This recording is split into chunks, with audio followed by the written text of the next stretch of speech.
Howdy, y'all. My name is Scott. I'm the author of Rivet Stone, and I may be just some author, but let me tell you, I think we all want to stay away from accidentally being like, lore dumping too much in the beginnings of our chapter. I mean, we spend all this time building out this lore in the world, and we're just so excited to tell our readers about it that oftentimes we make the mistake of just filling out the entire thing with just a bunch of fantasy sounding words, and now we're lost and all we're doing is just paragraph after paragraph after paragraph, and it's just like, okay, what can we do to make this sound a little more interesting? Or, this is like information we want to relay to the reader and kind of more upfrontly.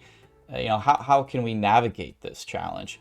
And a very common tool is to have like a more educated character, like a wizard, for example, in a fantasy setting, kind of explain either the world or some sort of magic system to a more naive, like main protagonist or someone who doesn't really know anything in the world.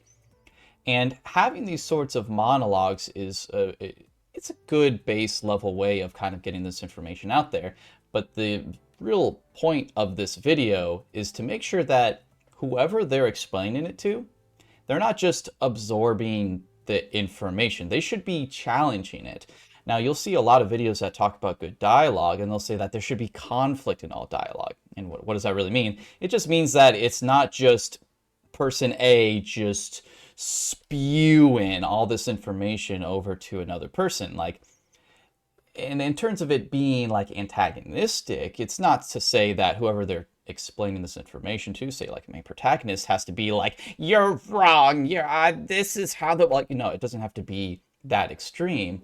Rather, maybe they're just questioning what's going on. Perhaps they're butting in every now and again and asking for things to be explained, or perhaps they're explaining a part of the world that they had a preconceived notion about, but now this person who they respect and has all this wise sage wisdom is now telling them the opposite.